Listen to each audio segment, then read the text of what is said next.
우리 교회는 참 은혜로운 교회입니다. 100% 출석을 다하니 아마 이런 교회가 한국교회에 드물 것입니다. 하나님께서 이 또 밥 익는 냄새 가운데서 예배를 드리게 하시니 정말 초대교회 성도들이 모여서 말씀을 영육간으로 말씀을 체험을 받는데 우리 교회는 정말 제가 한 주에 가장 잘 먹는 때가 주일날 점심때입니다. 평소는 그냥 아침에 라면 먹고 점심때는 그냥 뭐 이렇게 있는 대로 냉장고에서 찾아서 먹고 또 저녁 때도 또 그렇게 먹고 이렇게 먹는데 주일날 딱 갖추어서 이렇게 또 먹게 되니까 주일에 전심이 또 기다려지고 하나님 앞에 감사가 넘칩니다. 주님께서 다 이루셨다는 그 말씀을 하시고 영원히 떠나시니라. 주님께서 말씀이 많으신 분이 아닌데 도수장의 양과 같이 침묵하시는 분이 십자가에서 얼마나 그 한 말씀이 힘들겠어요. 그 절규 예침인데 정말 하나님의 놀라우신 섭리 가운데 선포하신 거거든요. 다 이루셨다. 칭의와 성화와 영화와 전체 우리 구원의 과정의 의를 십자가에서 다 이루셨습니다. 그 구원의 의를 다 이루셔서 이제 우리가 그 의로 말미암아 하나님의 자녀가 되고 그 의로 말미암아 지금 날마다 거룩해지는 삶을 살고 있는 것입니다. 그러므로 우리의 삶이 주님의 은총의 증거가 되는 것이고 우리의 삶이 주님의 은총의 증거가 되는 것이 증인의 삶이죠. 내가 주님의 은총의 증거가 되지 않고 어떻게 정인의 삶을 살겠습니까? 정인의 삶이라는 것은 내가 하나님의 영광을 드러내야 하는 것이죠. 우리가 정인의 삶을 살아갈 때 많은 경우 성경은 그것을 고난으로 표현합니다. 성도의 삶을 고난으로 표현합니다. 그래서 고난이라는 것을 우리가 세상의 어떤 고생을 정의하듯이 하지 말고 조금 달리 한번 정의를 해본다면 그렇게 지난 우리의 삶 가운데서 우리가 하나님의 일을 감당하는 그 사역, 그것을 우리가 한번 고난으로 정의해 볼 수도 있습니다. 고난을 그저 고생이다. 뭐 고생이 또 뭡니까? 뭐가 고생이고 뭐가 낙입니까? 주관적이죠. 어디까지가 고생이에요? 어떤 사람은 새벽에 열심히 일찍 일어나서 아주 가장 빨리 그냥 해가 뜨기 전에 그냥 새벽에 별 보면서 일을 시작하면서도 그것을 낙이라고 삼는 사람도 있고 어떤 사람은 9시, 10시 돼가지고 일어나면서도 왜 인생이 이렇게 힘드냐 하는 사람이 있고 사실 고난에 대한 절대적인 기준이 없죠. 성경에서 말하는 고난이다. 괴로움이다. 오늘 24절에 보면 괴로움이란 단어와 고난이란 단어가 이렇게 두 단어가 나옵니다. 대체로 부정적인 단어들이죠.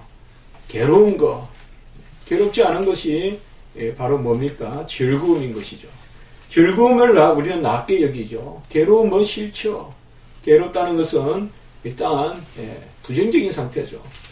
그리고 고난보다 낙을 누리고자 하죠. 그게 인지상정이죠. 그러나 오늘 보면 괴로움과 고난을 기뻐하고 채우는 그런 모습의 사도 바울의 모습이 나와 있습니다. 그럼 진짜 괴로움을 괴로움이라고 여기고 기뻐할까요? 고난을 고난으로 여기고 기뻐할까요? 아니라는 것이죠. 기뻐하는 자는 괴로움을 괴로움으로 여기지 아니하고 고난을 고난으로 여기지 아니한다 이 말입니다. 괴로움이 있고 고난이 있다는 것은 객관적인 것이고 그것이 내 안에 올 때는 이미 괴로움이 아닌 것으로 오고 고난이 아닌 것으로 오죠. 이것도 하나님의 은혜죠. 괴로움이지만은 괴로움이 아닌 것으로 들어오고 고난이지만은 고난이 아닌 것으로 들어오는 것. 그것이 바로 성경적인 괴로움이요 고난이요. 그런 측면에서 우리가 그리스도인의 삶을 산다는 것을 고난이나 괴로움이라는 표현을 써도 무방하다라는 것입니다. 특별히 오늘 24절에 보면 그리스도의 남은 고난이다 이런 표현을 쓰고 있습니다. 그리스도께서 다 이루셨다고 선포하셨는데 어떻게 남은 고난이 있습니까? 정말 그리스도께서 더 우리가 당할 고난을 남겨주셨을까요? 이것도 액면 그대로 이해하면 우리가 안 되는 것입니다. 고난을 고난으로 여기고 그저 고생으로 여기고 주님께서 당할 고난을 우리에게 남겨주셨고 그리하여 우리가 그 고난을 당하여야 우리 구원이 완성이 되고 혹은 인류 역사상 구속사가 완성되고 이것은 잘못된 것이죠. 그러면 예수님께서 다 이루셨다는 말씀은 예수님이 하실 일만 다 하시고 우리가 하실 일은 또 우리가 이루어야 되는 이런 모습이 되겠죠. 이것은 합당치 않죠. 그렇다면 그리스도의 남은 고난이 뭘까요? 이것도 역시 다 이루신 예수 그리스도께서 우리에게 남겨주신 하나님의 뜻인데 그 뜻은 주님께서 남겨주신 고난이 아니라 다 이루신 주님의 의를 가지고 살아가는 삶이다 이 말이에요. 우리가 고난을 받는다라는 표현은 여기에서 그리스도의 남은 고난을 내 속에 채운다는 것은 이것은 달리 표현하면 그리스도께서 다 이루신 그 은혜 가운데서 우리가 살아가는 모습 이것을 의미합니다. 그래서 남은 고난이 없어요. 이단들은 이 남은 고난을 이제 이 땅에 누가 와서 채운다 이러면 또 성도들은 그것에 혹하고 말이에요. 예수님이 절반 이루었고 3분의 2 이루었고 이제 이 땅에 누가 제2의 제3의 예수가 필요하고 이러한 이단 사상에 처져 있는 것이 로마 캐톨릭입니다. 로마 캐톨릭은 예수 그리스도의 고난을 완전한 것으로 여기지 아니하고 여전히 예수 그리스도의 그 재물에 부족한 부분을 채워야 된다고 보는 거예요. 우리는 히브리서에서 단번에 영원한 제사를 드려서 더 이상 우리가 재물을 드릴 필요가 없습니다. 예배는 재물이 아닙니다, 이게. 그러나 로마 캐톨릭은 여전히 구약적인 제사를 계속 드려야 한다고 보는 것입니다. 그것이 바로 미사입니다. 미사는 피제사고 그래서 미사를 공로로 여기는 것입니다. 그리고 로마 캐톨릭은 우리가 여전히 감당해야 될 남은 공로가 있는데 그 남은 공로를 우리가 다 이루지 못하기 때문에 일반 성도들은 다 이루지 못하기 때문에 성인들의 혹은 성인들의 남은 공로를 받아야 된다고 봐요. 잉여 공로라고 합니다. 그것을. 이것이 무슨 말입니까? 이 땅을 살다가 성인들 있잖아요. 성인들이 많잖아요. 샌 앤드류스도 있고 뭐 군데군데 가면 마더 테레사도 성인으로 올라갔잖아요. 테레사도 수녀도 성인이 됐고 또 뭐예요? 교황 바오로 2세도 또 성인이 되려고 지금 기다리고 있죠. 절반은 됐죠 벌써. 그래서 이 성인들이 그들에게 필요한 이상의 공로를 이 땅에서 행했기 때문에 그 남은 공로를 부족한 성도들에게 채워준다 이 말이에요. 그리하여서 이 남은 고난을 다 이룬다 이 말이에요. 이렇게 이해하면 예수 그리스도께서 다 이루셨다는 것을 부정하게 되는 것입니다. 정말 하나님께서는 예수님의 공로가 부족해서 우리의 고난을 통하여 공로를 이루기를 원하실까요? 24절의 말씀, 그리스도의 남은 고난이 우리의 공로가 아니라는 것은 금방 우리가 29절의 말씀을 보면 알 수가 있습니다. 29절에 보면 뭐예요? 내 속에서 능력으로 역사하시는 이의 역사를 따라 이 말씀입니다. 내가 하는 것이 아니라 내 속에서 능력으로 역사하시는 이의 역사를 따라 능력으로 일하시는 분의 그 일을 따라서 내가 수고를 다하노라. 이 말씀 24절과 29절을 비추어 보면 24절에서 그리스도의 남은 고난을 내 잔에 채우는 그 수고가 내 수고가 아니라 내 공로가 아니라 예수 그리스도께서 이미 이루셔서 내 안에서 수고하시는 그 수고가 나의 수고다 이 말이에요. 그래서 29절에 정확하게 못 박혀 있는 거예요. 내 속에서 능력으로 역사하시는 이의 역사를 따라서 이 말이에요. 우리는 주님이 일하시니 따라서 하는 것이고 주님이 의를 이루셨으니 따라가는 것이지, 우리가 주도적으로 주님은 3분의 2 하시고 우리는 3분의 1 하시고 뭔가 주님께서 부족한 것을 우리가 나머지를 책임져야 된다는 이런 교리가 아니라는 것이죠. 그래서 예수 그리스도의 남은 고난을 채운다는 것은, 예수 그리스도의 고난에 동참한다는 것은, 예수 그리스도와 함께 고난을 받는다는 것은 예수님의 고난이 부족하고 예수님의 이루심이 부족한 것이 아니라 바로 예수님께서 우리를 이 땅에서 영광의 도구로 삼으시고 그 영광을 드러내기 위하여 이 땅에 살아가는 동안에 우리를 거룩하게 빚어가시는 가운데서의 우리의 삶. 그래서 어떻게 보면 성도의 삶을 전체적으로 괴로움이다, 고난이라는 표현을 써도 돼요. 다만 이 단어가 뭐를 의미하는지 즐거움으로 받을 수 있는 사람 말이에요.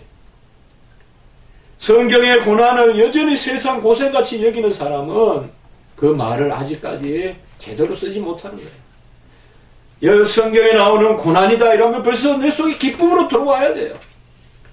성경에 나오는 괴로움이다 이러면 벌써 내 안에서 즐거움으로 들어와야 돼요. 낙으로 들어와야 돼요. 그것이 바로 성도의 마땅한 바예요. 왜요?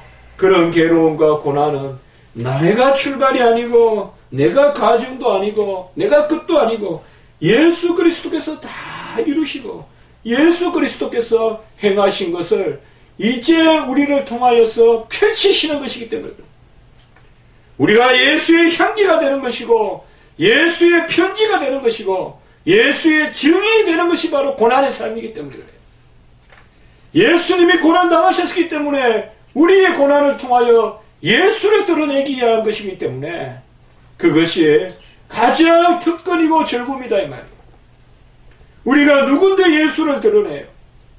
잘해야 가문의 영광이죠. 잘해야 부모 드러내고 조부모 드러내고 잘해야 가족 드러내는데 우리는 하나님의 아들을 드러낸다 이 말이에요. 하나님의 아들을 드러내는데 그 하나님의 아들 예수 그리스도가 고난을 당하신 그 주님의 일을 우리가 드러낸다 이 말이에요. 그것이 바로 예수 그리스도의 그 남은 고난을 채우는 것입니다. 오늘 24절에 보면 너희를 위하여 받는 괴로움을 기뻐하고 그리스도의 남은 고난을 내 몸에 채운다 이렇게 이야기했습니다. 첫째로 괴로움과 고난은 절대 구원의 조건이 아닌 것입니다. 우리가 더 괴로워한다고 더 고난을 받는다고 구원에 이르는 것은 아닙니다. 내가 고난을 당해서 고생해서 구원에 이르는 것은 아닌 것입니다. 우리가 받는 괴로움과 고난은 바로 구원의 열매입니다. 구원의 조건이 아니라 구원의 열매입니다. 우리가 받는 이 괴로움과 고난은 천국의 상급입니다. 두 번째로 우리는 예수의 고난에 동참하는 것이 부활의 권능을 맛보는 특권이기 때문에 즐거워하는 것입니다. 고린도후서 4장 10절에 보면 우리가 항상 예수의 죽음을 몸에 짊어지면 예수의 생명이 또한 우리 몸에 나타나게 하려 합니다 라고 이렇게 말씀하고 있습니다. 예수의 죽으신 것을 몸에 짊어지면 이것은 예수의 고난당하신 것을 우리가 드러내는 것은 우리가 예수의 고난의 십자가를 지는 것은 예수의 생명이 또한 우리의 몸에 나타나게 하려 합니다. 고난을 받는 특권은 예수의 생명을 우리의 몸에 나타나게 하는 거예요. 우리의 육체는 썩어 부패하고 날마다 우리의 세포는 죽어가지만 썩어 후패해가지만은 우리가 예수 그리스도와 동참하는 삶을 살기 때문에 내 안에서 새 살이 돋고 새 생명이 돋고 그 영원한 새로운 그런 신진대사가 일어난다 이 말이에요. 이것이 바로 고난의 두 번째 특권입니다. 세 번째, 예수 그리스도의 고난에 동참함으로 말미암아 우리는 예수 그리스도와 함께 왕노릇하는 것입니다. 고난은 종이 하는 것이 아닙니다. 괴로움은 종이 당하는 것이 아니에요. 디모데후서 2장 11절과 12절의 말씀에 보면 미쁘다 이 말이여 우리가 주와 함께 죽었으면 또한 함께 살 것이요 참으면 또한 왕노릇할 것이요 라고 이렇게 말씀하고 있습니다. 주를 위하여 함께 죽고 함께 살게 되면 주와 함께 왕노릇한다는 것입니다. 고난은 상급이요 고난은 생명이요 고난은 왕노릇하는 길이다 이 말이에요. 종의 고난이 아니다 이 말이에요. 노예의 고난이 아니다 이 말이에요. 왕같은 제사장의 고난을 하나님 우리에게 허락하셨다 이 말이에요. 이것은 특권입니다. 이것은 즐거워야 할 것이요 우리가 자랑해야 될 것이에요.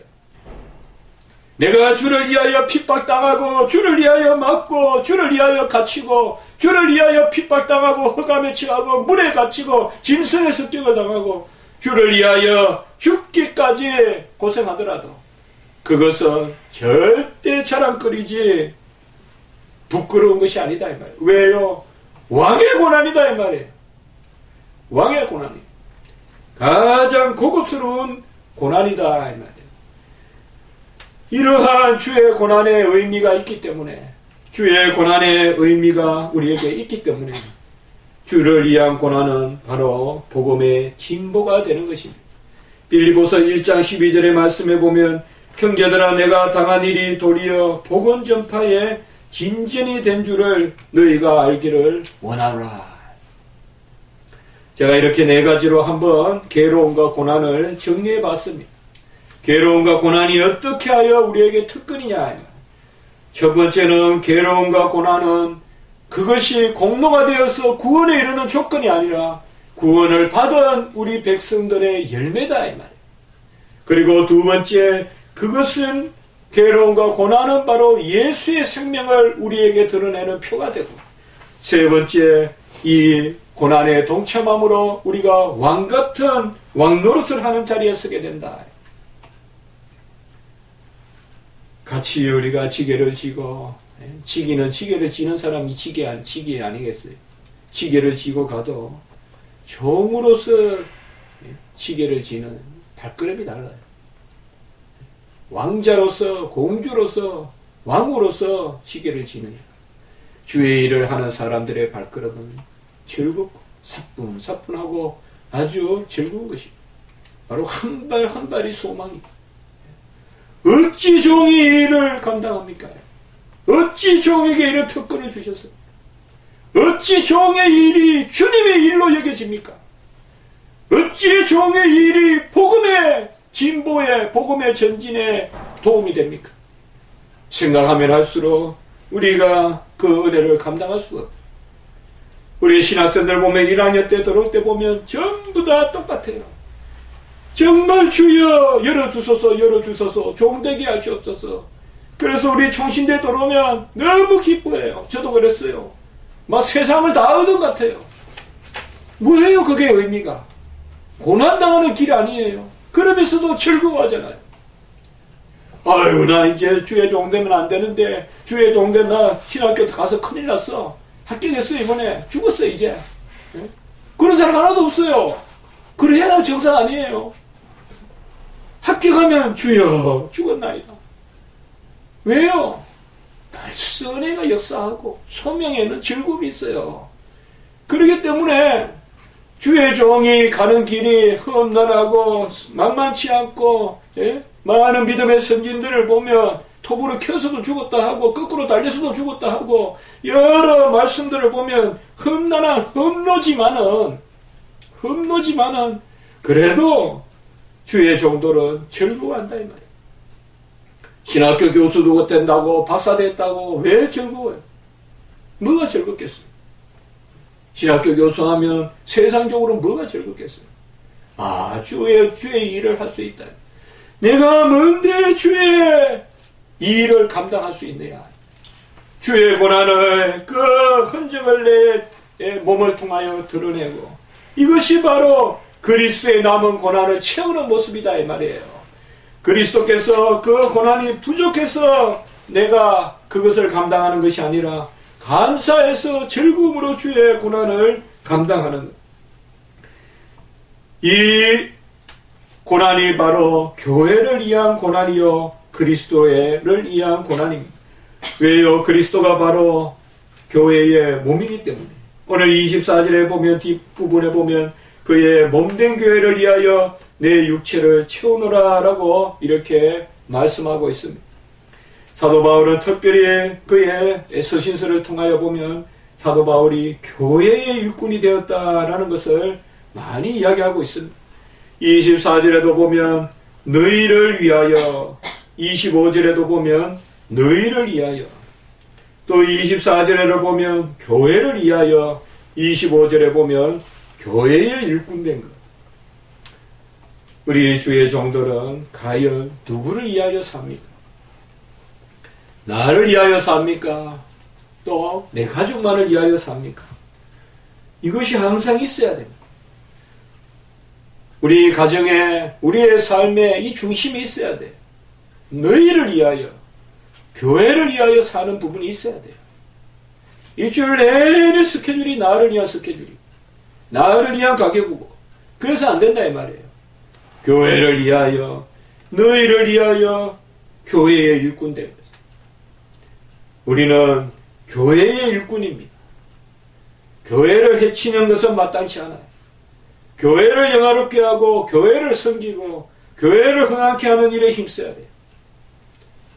교회를 해치고 어제 정막 강산에 들어가서 도 닦는다고 하나님이 기뻐하지 않아요. 교회의 일꾼이 돼야 돼요. 너희를 위한 교회의 일꾼, 몸된 교회를 위하여 그 고난을 채운다라고 이렇게 이야기했습니다. 주의 직분이 무엇이겠습니까? 25절에 보면 너희를 위하여 내게 주신 직분이다 라고 했는데, 이것이 바로 교회의 일꾼입니다. 교회의 일꾼됨의 직분은 무엇이냐? 저는 여기서 그렇게 생각해 봤어요. 너희를 위하여 받는 괴로움, 너희를 위하여 내게 주신 직분. 여기에서 사도 바울은 지금 괴로움과 고난을 직분으로 여기고 있어요. 괴로움의 직분이에요. 고난의 직분이에요. 그러나 이것을 이미 이야기했지만은 이것은 즐거움이다 이거죠. 항상 괴로움이 즐거움이 돼야 돼요. 여러분들 아리마대 요셉을 어떻게 생각하세요? 구레뇨 시몬을 어떻게 생각하세요? 구레뇨 시몬이 예수님의 십자가를 짓는 것이, 마지막 예수님이 가는 길에서 십자가를 지은 구레뇨 시몬을 여러분 어떻게 생각하세요? 읽을 때. 야, 구레뇨 시몬 힘들었겠다. 아직 우리가 덜 깨달아서 그래요. 무조건 주를 위하여 헌신하고 봉사하는 것은 기본적으로 즐거움으로 들어와야 됩니다. 버릇이 돼야 돼요. 주를 위해 당하고 주를 위해 매이고 주를 위해 고난당하는 것은 그저 나에게 즐거워야 돼요. 사도 바울은 여기에서 절대 괴로움이나 고난을 즐겁지 않은 것으로 여기지 않아요.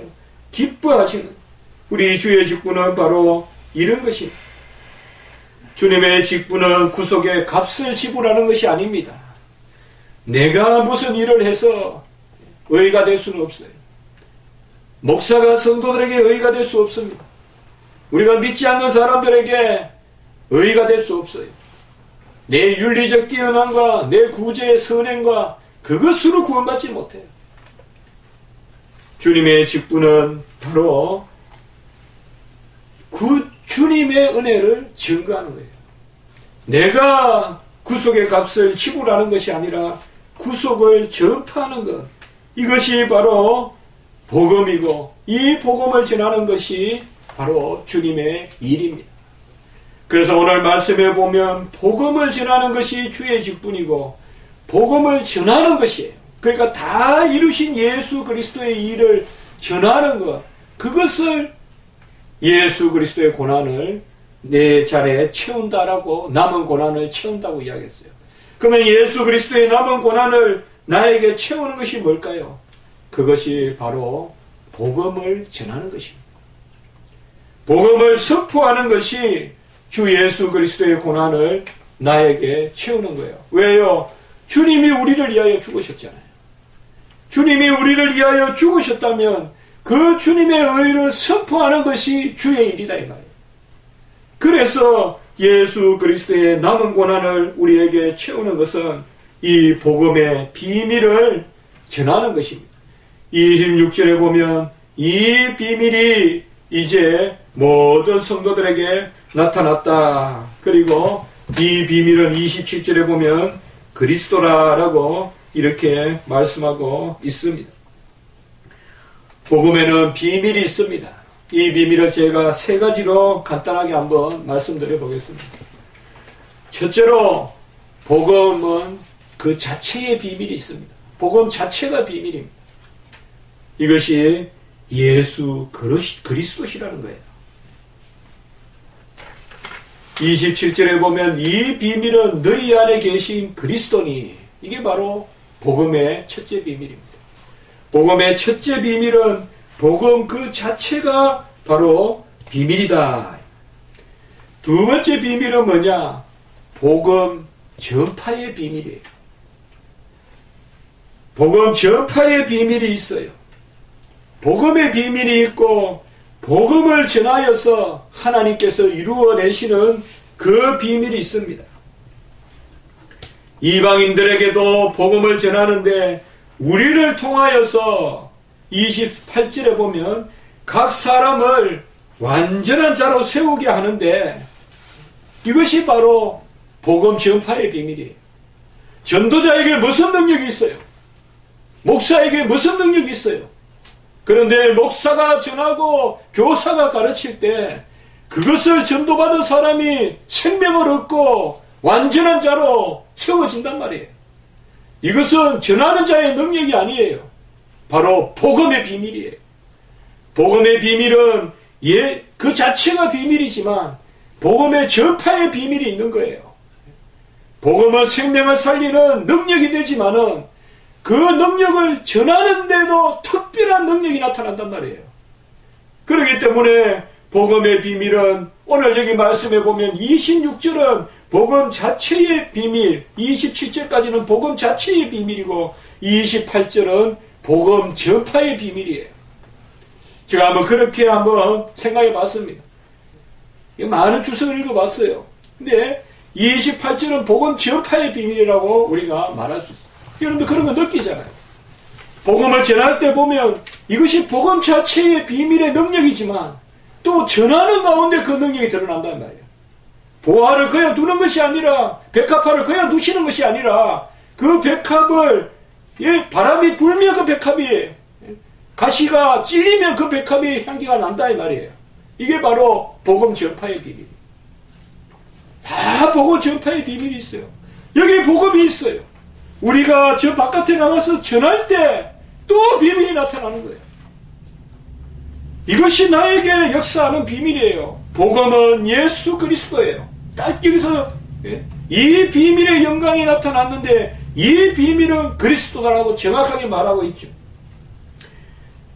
그게 첫 번째 복음의 비밀이고 두 번째 비밀은 이 복음을 전할 때 나타나는 역사. 이것이 바로 두 번째 비밀이다. 그러면 세 번째 비밀이 뭘까요? 그것을 오늘 여는 29절을 통하여 한번 생각해 보는 것입니다. 내 속에서 능력으로 역사하시는 이의 역사를 따라 힘을 다하여 수고하노라. 내가 일하지만은 하나님이 일하시는 비밀이 있다 이 말이에요. 내 안에서 주님이 일하시는데 그 일을 누구의 일로 여겨주시느냐? 나의 수고로 여겨주신다 이 말이에요. 이게 복음의 비밀이에요. 복음의 비밀은 우리가 말씀대로 살았을 때 그것이 전적인 은혜의 삶이지만은 내가 내 공로로 살은 것이 아니지만은 그것을 나의 삶으로 여겨주신다 이 말이에요. 29절을 한번 보세요. 얼마나 모순입니까? 이를 위하여 나도 내 속에서 능력으로 역사하시는 이의 역사를 따라 힘을 다하여 수고하노라. 한 달란트 받은 사람 같으면 이것을 오해했을 거예요. 앞부분만 읽는 거예요. 내 속에서 능력으로 역사하시는 이가 해치지도 않는 곳에서 모으시고 씹지도 않은 데서 거두시는 그 하나님이 계시는데 내가 왜 이래? 이게 한 달란트 사람이에요. 2달란트, 5달란트는 뭐예요? 내 속에서 능력으로 역사하시는 역사가 있지만 그 섭리 가운데서 나를 일하시게 하신다 이 말이에요. 그래서 뭐예요? 힘을 다하여 수고하노라. 이 비밀을 깨달아야 돼요. 이것이 성화의 비밀이고 선행의 비밀이고 헌신의 비밀이에요. 내 속에서 모든 일을 다 하세요. 주님께서 내 이름으로 무엇을 구하든지 내가 친히 행하려고. 요한복음 14장 13절 14절 말씀하셨잖아요. 친히 행하세요. 주님께서. 그렇지만은 우리에게 힘을 다한 수고를 요구하시는 것입니다. 여기에 우리 성도의 즐거움이 있는 것입니다. 주님 나와 함께 일하시고 나는 또 최선을 다하고 그러면 내가 상급을 받아요. 그 상급은 또 내게 아니에요. 알고 보면 하나님이 주신 거예요. 그러나 내 것으로 여겨주시는 거예요. 그래서 상급도 은혜다 이 말이에요. 상급도 은혜다 하면서 열심히 사는 사람, 이 사람이 성숙한 크리스찬이에요. 그저 은혜로 상급도 주시니까 놀자 눕자 졸자 하면 그것은 다 한 달란트 받은 사람, 복음을 잘못 아는 사람이다. 우리는 수고하되 내 속에서 역사하시는 이의 역사를 따라 힘을 다하여 수고하는 즐거움이 있는 줄 믿습니다. 내 속에서 역사하시는 이의 역사를 따라 내 인생이 얼마나 남았는지 내 인생이 얼마나 길어질지 아무도 모르지만 내가 하루의 삶도 즐거운 것은 주님 내 속에서 일하신다 이 말이에요. 이것을 믿어야 돼요. 주님이 내 안에서 일하시는 거예요. 내 속에서 역사하시는 이의 역사를 따라 내가 쉬는 것이 아니라 힘을 다하여 수고하노라. 우리 가정도 잘 되려면 부모님도 열심히 일해야 되고 자식들도 열심히 일해야 돼요. 부모님만 닦아서 안 되고 자식들도 닦아야 돼요. 그래야 잘 되는 것입니다. 하나님 나라의 비밀도 바로 이런 것입니다.